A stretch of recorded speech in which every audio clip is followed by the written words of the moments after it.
Made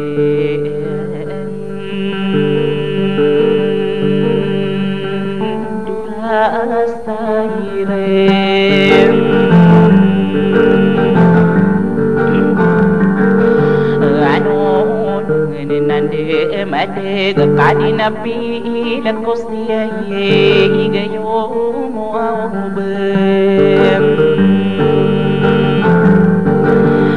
taai de ay kai no panaru ang sunay karaki araw na suniat lae udu na soam tangay nakapayagidem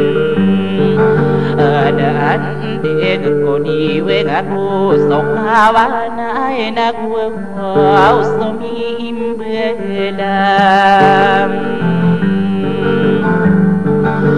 abay ila wow manye mitadi un nama iring amairawat may ko wala di wa nakasaya na nasta araanaw kasta kamambulan ko tarapas tadi istiratan kagiyekipan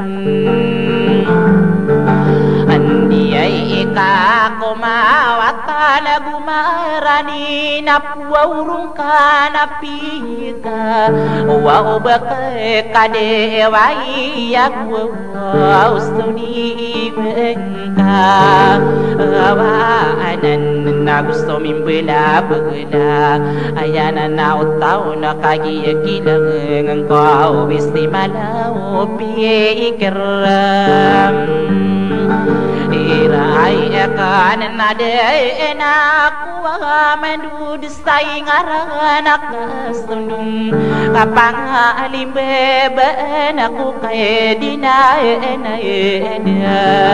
apa aya kakagi mapapaya gesulang wanu pudi gusto mangab ento gen narakanan wa kaya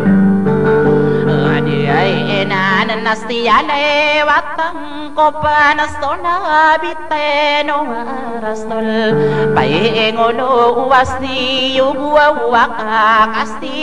yuwa kay ade enan nakakagi mapapaya sa tawastomi inila aya dini yang pagiringan sto ulaw unabi iya parangayo Muhammad minirampe ko wow pasti kami apa dekodam aniyay elena katiyabi ya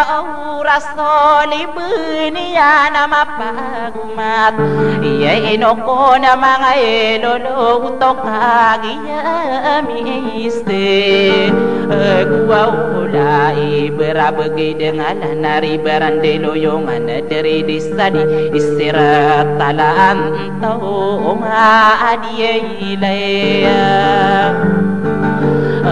wow ostana kami kakairang wow pamana pasuma katama bending inumpo ngade airade tanai inoko namai alo awlo tanai pande patakau kagi yamini derong kami ya kastin ulingo ono amaya maing kodini kasas jadi iraka anoradona abu stom oh gai abao ai didu mga lulu tagagawa gusto uranon tarapa sa satam para nakain o kambiyay atau ka ipuro soma puro na panadin soma apa na din nastolalawan na yun apa na austo tidua ustay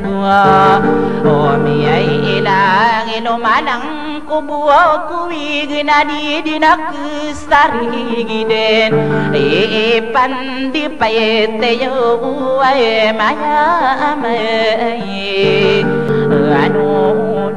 nande made kadina pila kostia ye gayo mo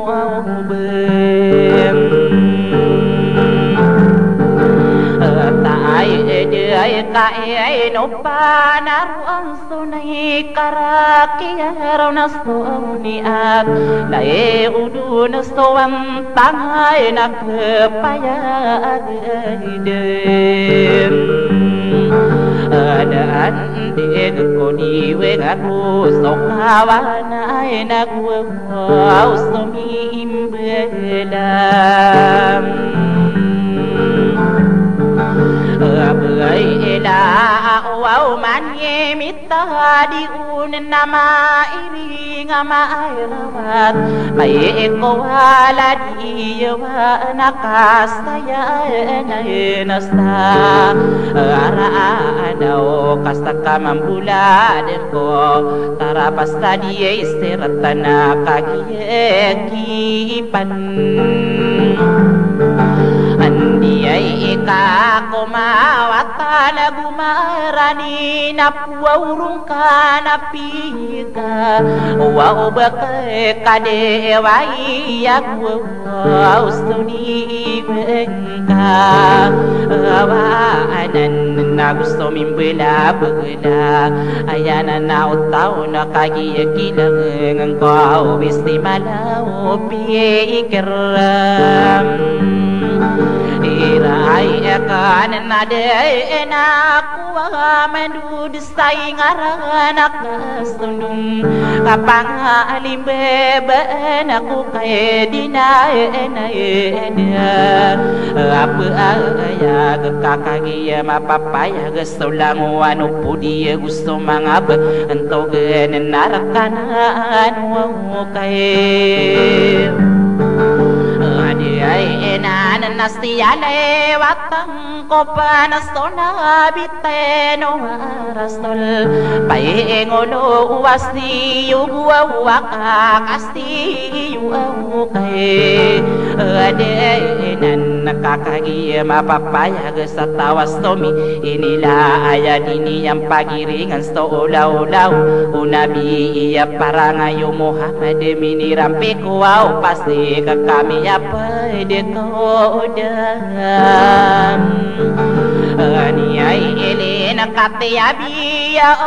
rasoli benia nama pagumat Iya inoko nama ngaelolo utokagi ya miste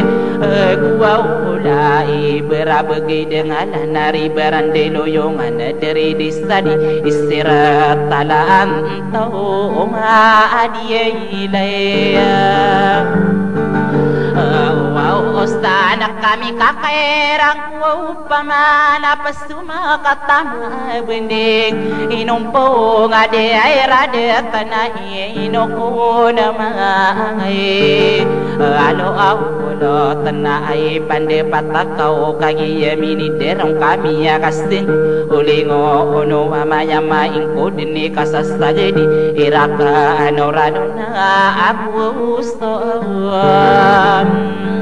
Oh gai abau ai didu mga lulu tagagawa gusto uranon tarapa sa satam para nakaino kambiyaylay atau ka ipuro soma puro na panadin soma apana din nastolawan na yun apana na austo tinua ustaywa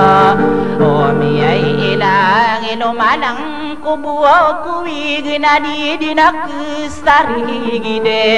ipandi payete yo ay maya Inko au tarapasatam para nakayaw to watande ikustang ko amayo beuna ketang toro nakabako buau di isahe